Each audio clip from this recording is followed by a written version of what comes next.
and welcome to Shop Franklin Supporting Small Business, where we will be talking about how we can support, raise awareness of, and create community around Franklin's local, independently owned businesses.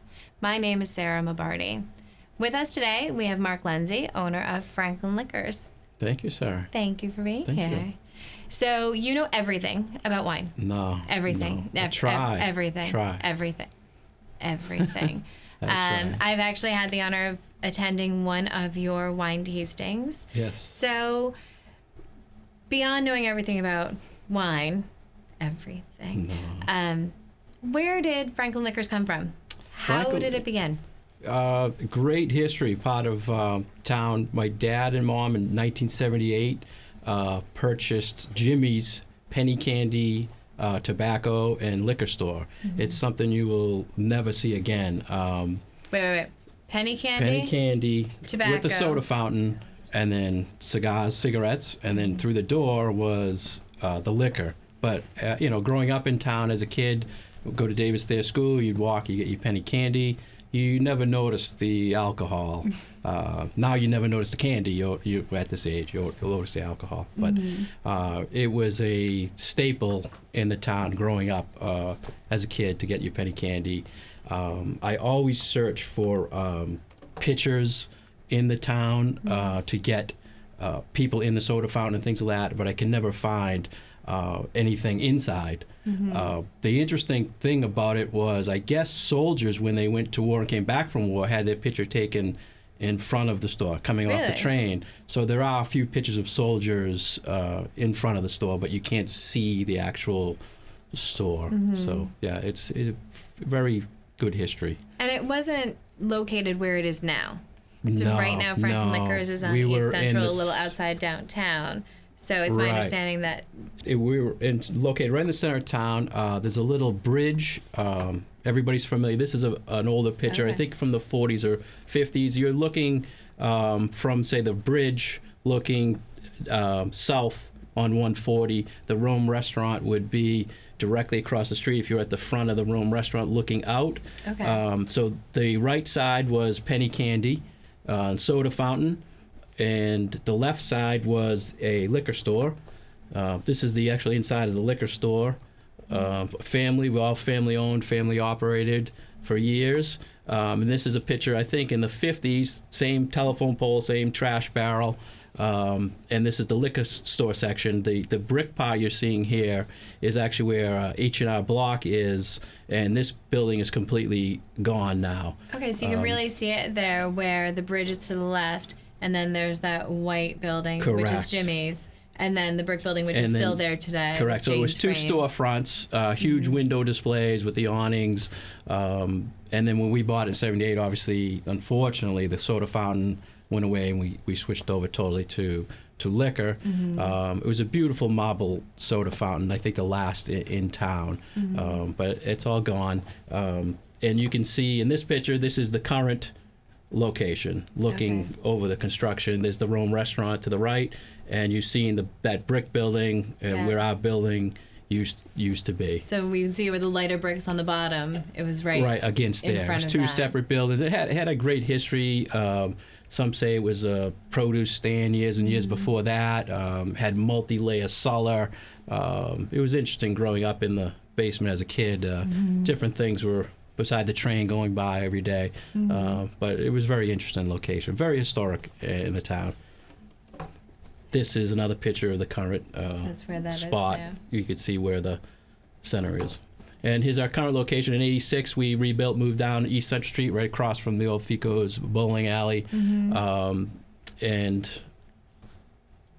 this was it. I'm sorry, I forgot what train. So now you can want to backtrack and this say, is the only... backtrack a little bit and say this is our current? Yeah. Because then I'll interject for something. Yeah, I had nothing really else to offer on that. So you say, and here's, it says where I'm like, what can I interject? So start off with, and here we are in our current location. Correct. Okay, so you say that. Okay. Here we are in our current location. We built in 1986. Our upstairs is our wine tasting room, and downstairs is the liquor store. And the only thing we brought from the old store is this historic. This was what the cooler was actually made out of. I believe in the 50s, the prior owner of the liquor store was actually shot inside this cooler. It was like a manhunt back. It was very historic in Franklin at the time. How does that make you feel? Well, it's a piece of history. It's the only, awesome. unfortunately, it's the only thing we saved of the prior building. I wish I had the marble fountain in my basement, but Yeah. we saved this. So when you come in and you see this big thing, you're like, why the heck is this huge piece of door here? It's because that's the only thing we saved from. It's where Franklin Liquors came from. Correct. It's the part of history. That's awesome. So we keep that part. Nice. And this is just inside our wine, showing what the inside looks like. And then we talked about the industry. You're always supporting small business. I don't know if you want to lead. I'm sorry, you want to lead into. Yep, I'm just going to talk about. So backtrack a little bit. All right, so I want about to talk the wine. about how the industry is different from other businesses as far as liquor, and scroll through all that quick. All right. So maybe we can lead in with this and say. I'm thinking. It's different retail. So you clearly have a huge selection of wines on site. Are there enough people to drink all that wine? That's the very interesting thing about the liquor industry. Interesting and bad and good. We can only sell to population 21 and above. Of that population, only a very small percentage drink. And of that drinking percentage, people, it might be one time a year, 2 times a year. So in the state, people don't understand how the process works of how we buy or how you buy from me. It's a 3-tier system. Why does that matter today? In the state of Massachusetts, towns regulate licenses based on population. So they control how many licenses are given out based on the growth of the town. And there's different types of license. There's beer and wine, there's full liquor, and there's in-house, what they call for restaurants and bars. Okay. So you have to buy from a store, and over the years, the state is increasing the number of licenses that and corporations can have. So speaking to are there enough people to drink this much wine? Correct. There is that finite pool, and as towns and cities grow, there's still that finite pool of customers, yet the licenses are Correct. being distributed a bit more, so it dilutes that a bit for a small business. So how does Franklin Liquors, what does that look like for you, and how do you differentiate yourself? We have to adapt to doing more to see value in the small business in the liquor industry. The way we've been doing that, well, first we were talking about all the wine all that's the out wine, there. not only all the wines, but the knowledge of that. They say when you walk into a store, there's 5 corporations that sell 80 to 85% of the wine you see on the shelf. So the difference is big corporations versus the little guy, the family-owned wineries or products. This would be the difference when you're talking one of those big corporations. This would be a winery to a big corporation. So Mark has shown me this picture before we met, and so that's wine that goes through correct. all That's of that. wine, silos of wine. So when we think of a winery, a lot of people go to California and they do a winery tour, and they go from villa and chateau up in a limo or a tour bus, and we see these boutique wines being made. But in reality, that's a fraction of what's out there. What Correct. a lot of the big Yes. brands are actually facilities, like manufacturing Big facilities, corporations. where there's vats and distribution, and it's filling 80% of what's 80 on to the shelves. 85% of what you see when you purchase is Interesting. backed by a big corporation, Okay. which is what you're seeing there. And then you always you joke with me about what we do different. And one of the things we focus on is education, be it spirits, beer, wine, to separate and give people the knowledge of this is a corporation wine, this is a small production wine, this is the story behind the wine. Being family owned, we like to support family businesses as well.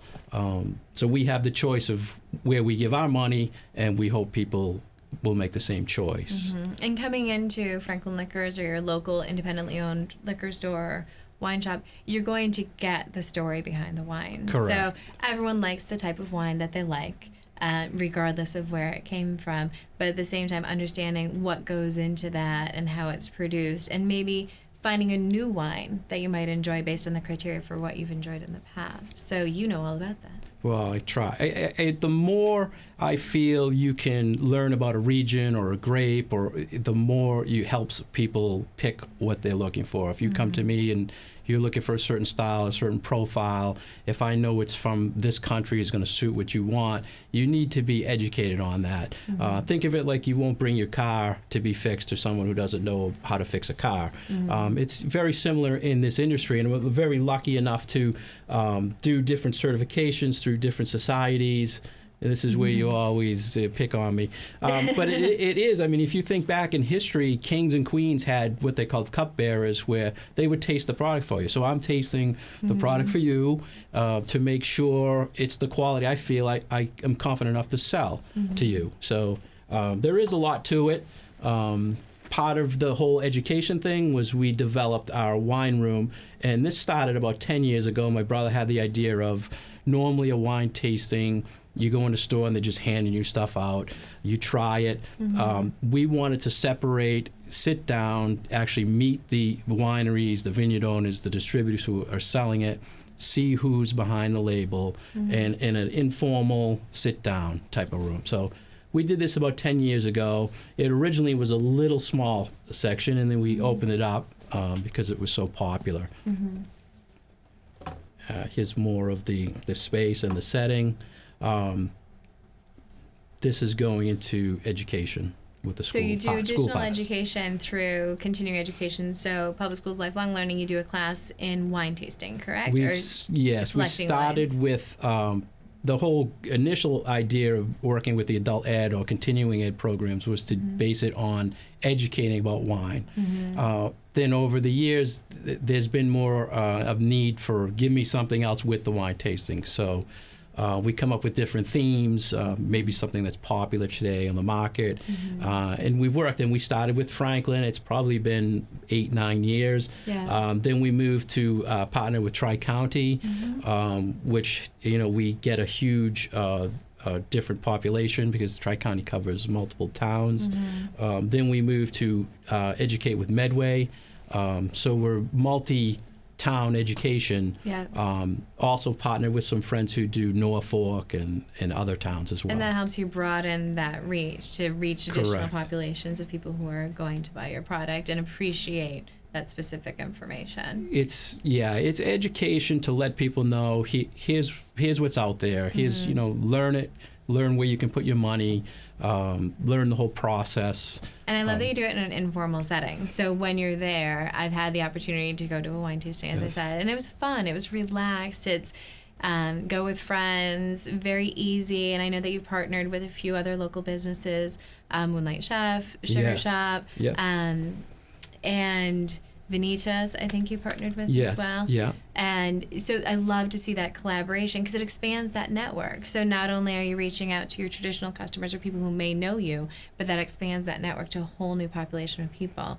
I think you did one was a fudge tasting. Fudge tasting, yes. So thinking outside the box. You have to, in a relaxed and fun place. Correct. As a small business, you have to nowadays, with the challenges of the expansion of where you can buy product, there has to be something more as a small business owner to do in the education and the tasting and the partnerships, not only to help people understand product, but to get people to know we're here. A lot of people come to the wine room for a tasting, they sign up to a school and never knew we were even in business. So it helps us promote not only the business but the product. And the wine club is a little bit different in that it's a population of people who actually subscribe to supporting Franklin Liquors, and there's a newsletter. It's all new. It's actually a meetup club, which was very, very new to me. We started it about 3 years ago. The idea was to reach different customer level. Not our normal customers or regular customers knew of tastings. The people in the school systems knew of the adult ed classes. But we reached out through Meetup, and we have currently 300 or 400 members in 3 years. We've almost hit 50 events in the same format, but reaching out to people who just want to learn and meet people and talk about wine. So very, very informal. We call ourselves the Wine Explorers. And it goes to show how when you're a small business owner, when you're an independently owned business, you need to be the person. So you know wine. We've made that clear. But you also have to know marketing, technology. You have to reach out and find all new ways to meet your audience and have that many hat role where you need to know a lot more, whereas in a corporate environment, someone else is doing that for you. So you can focus on serving a customer, whereas you do everything. You're behind the counter, you're educating, you're doing the bookwork, you're doing the marketing, you're finding new ways to get out there. Yeah, so, small businesses. So talking about technology. This was something, our wine club, we connected with a company in Canada who was funded by Canada to develop a wine tasting app. Okay. We were the first in the United States to use this app and partner with these people in Canada. So it was very, great for our club. And it was some new technology that was introduced to the States that is really taken off. Mm-hmm. And we're proud to say we were the first to pick it up and still support it. Mm-hmm. That led to being an educator, another thing you can joke to me about, but being the first in the United States to be an educator in the system. So it was very important to me. Mm-hmm. And is that okay, so is that the... This is the function. It connects at the store. There's a kiosk. And you can actually go in there and read up on everything and learn about products, the different wines. Correct. So if you wanted to, maybe just kind of explore on your own for a little bit and just educate yourself on something. You have all that information right there, and you can go pick up the bottle of wine and bring it over and pick it up, scan, tell you about it, look at it, or ask about it, right. And mostly in our setting, it's all personal notes. So hopefully you don't need to use the machine. If I'm not there, which is very rare, you're always there. You have another way of shopping. A lot of people don't like to be bothered when they shop. So if they want to just scan and get a quick blurb about it, you can do that. Mm-hmm. We were talking about local partnerships, food and wine events. We partnered with the Moonlight Chef, who's a local Franklin chef, personal chef, and we've just recently started doing cheese and wine and dishes with food and wine. Mm-hmm. And we talked about other local partners. We love partnering with other local businesses, the Franklin Art Center for Art and Wine, the La Cantina Winery, local winery. So we've done events with Bob and his wife. And the yoga, we just recently ventured out into yoga and wine. It was sold out. I could not go. I reached out to Betsy Barry, owner of Franklin Yoga and Wellness, and I said, I'd love to go. She goes, well, too bad. Yeah, it was all new to me. I personally can't do that, but I can. It was anybody can do matching up chakras with wine, and it was, I think, very probably one of the first type of events to be done like that, to partner that way. So very exciting for us.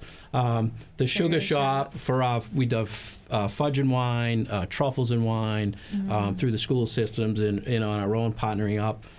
It's been a great partnership with Courtney on this.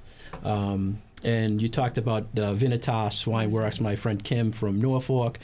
So she holds her Norfolk classes, and we team up for food and wine events and other educational events. And so that really goes to show just that whole notion of community and building that business network and reaching out to other people who may be an atypical partnership, who would think yoga and chakra balancing with wine, or fudge and wine. Fudge and wine.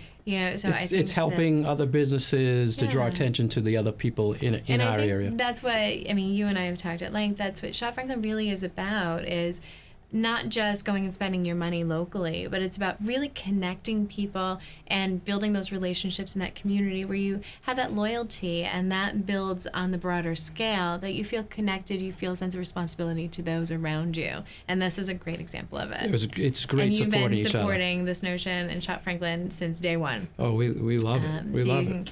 See the logo there, and I've been very We put the logo on our screen. Mm-hmm. We do. We also have a dispenser in the store. If you ever want to try things we think are tasting real good right now, we put it in the dispenser. You come in and you tap it yourself. You must be 21. You just made it. And you talked about the in-store kiosk. This is the idea.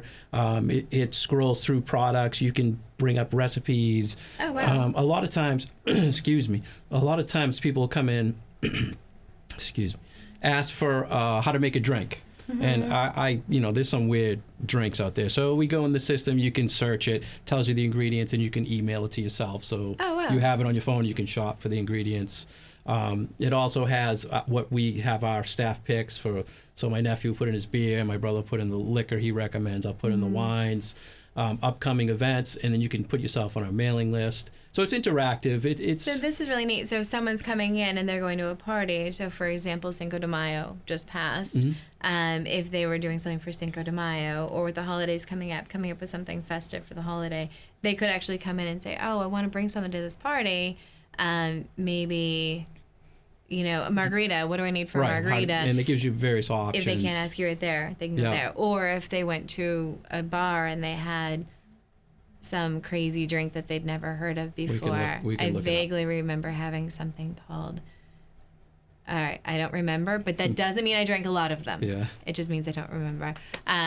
But they can come in and type in the name as they remember it and see how it was made and make it at home. Correct. Plus, you can find products. A lot of times people come in products I might have never heard of, and I look in here and say, okay, well, now I know what it is. There's so many things out there.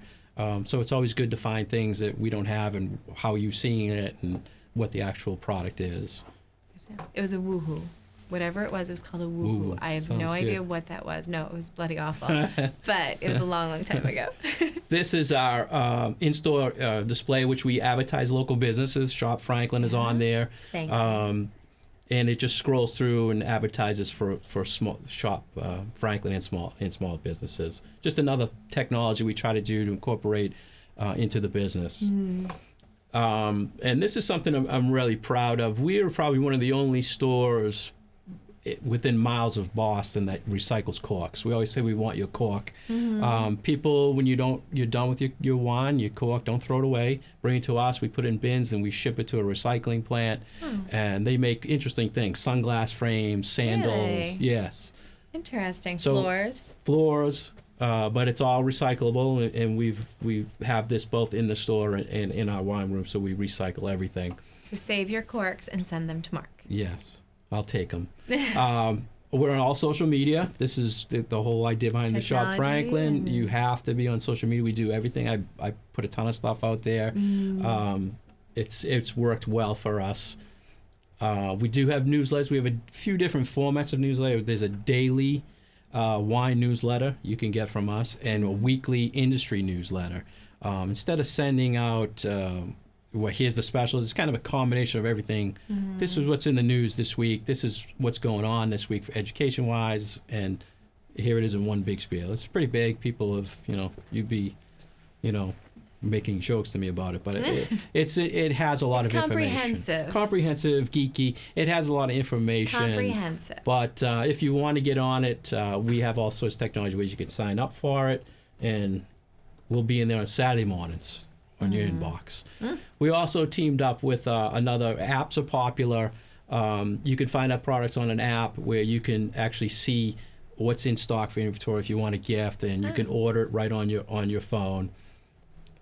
That's a new technology. And then our Shop Franklin, a little we're proud of. And we have been honored to have won a few awards within the Reader's Choice Awards the last 2 years in a row. We're lucky enough to be voted not only in Franklin, but in 15 towns. So that was a lot of family pride for us to know at least we're doing something right that people know. Well, you know everything about wine. No, yeah. You keep saying that, but that's why I keep saying things, because you never stop learning. And new things are coming out all every the day. time. New techniques, new regions. More importantly, is people are being bought out. The smaller guys are being bought out by the bigger guys, and you want to know what's going on. People might think, you're drinking this moo or whatever, and you think it's made by this corporation. It changes, so your taste might change. So, okay, Mark, thank you so much for all that information. Obviously, you are finding ways to differentiate yourself with technology, partnerships, selection. So I understand we have a demonstration where you are going to help me understand when I walk into a store, how do I choose a good bottle of wine? Yes. All right, so let's go find out. Great. So here we are with Mark Lenzi of Franklin Liquors, and he's going to help us pick out a wine that we're looking for today. So Mark, if I walk in and I'm looking for a Pinot, I've got an occasion coming up and I want a Pinot. What's something I should be doing when I walk in? First off, we need to know white Pinot Grigio or red Pinot Noir. Okay, so they're both Pinot. Pinot. They're This is a Pinot big point of- in the grape name, but they're totally different products. Okay. So So you a like Grigio is a Pinot? white and a Pinot Noir is a red. Correct. All right. Let's go with, what would you recommend? Have a special occasion coming up, or? Special occasion, you always tell me you're pretty new to the wine scene. I would recommend starting with Pinot Noir. Okay. Very light grape. It's a good starter for people starting out in wine. It's a good entertainment wine. The next problem is there's all of these you see are Pinot Noir. There's whites, there's reds, there's sparkling. They're from all different types of parts of the world. See, this is why I need Mark to help me, because my bunco girls are holding out. Yes, I play bunco. Don't tell anyone. So Mark, if I'm looking for a Pinot Noir, something, just like you said, a red, where should I start? Because even amongst this grouping, there's still a lot. Then we're talking size. Are you entertaining a huge amount of people? Do you want something economical in a box? Do you want something double-sized bottle? I'm going to be coming, and I know a lot of other people are bringing wine. So let's go with the standard size bottle. Standard size. It will be probably all drank that night. So I know boxes tend to last longer because they have some sort of dispensary, so that if you drink something over time, is that right? Correct. A box is a good choice if you have a glass of wine a night. You're bringing it someplace, so let's do something special, something different, Okay.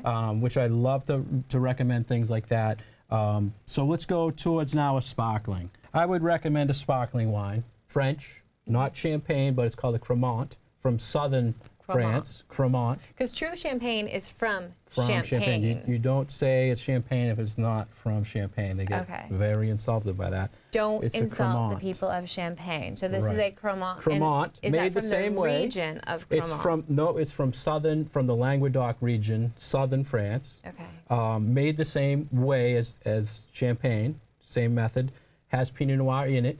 The interesting about it has a great story. These people in the Languedoc region actually invented the process before the Champagne region. Really? So Dom Perignon visited this region, took the idea back to Champagne, and then 150 years later, the Champagne region made it after these people. So The Champagne monks is of- like the Alexander Graham Bell of Correct. sparkling. Little known story there, but Dom Perignon didn't invent it. He kind of saw it and brought it to Champagne Good to from know. these people in Saint Hilaire, Languedoc region. So my friends will be impressed. They will love this. All right. And I'm going to show you how to open it so you can entertain them with that as well. So I don't traumatize them by shooting them in the face with a cork. Correct. We'll show you how to avoid all that. Now, contrary to what we typically say, try this at home. So, First off, the pressure in here is approximately 2 to 3 times the pressure in your car tire. So you want to be careful. You don't want to be pointing it at people. Point it away. You want to remove the foil. Always very fancy. And then you'll notice this little cage on the top. And here's another piece of bar trivia. When you uncork the cage, it's actually 6 turns. specifically 6. Always 6 turns. It's a trivia question. Leave the cage on it. Grab a towel. Okay. All right. Put the towel over the cage and the cork. Do not twist the cork. Twist the bottle. Hold at 45 degrees away from everybody. Twist the bottle, and there you go. Look at that. All right. Mark, thank you so much for coming on Shop Franklin, supporting small business and teaching us about the history of Franklin liquors and also how to select a wine and open a bottle of champagne without injuring our guests, which is key. So, and thank you for all your support of Shop Franklin. Thank you, sir. Thank you for watching Shop Franklin, supporting small business. I'm Sarah Mabardi. Cheers.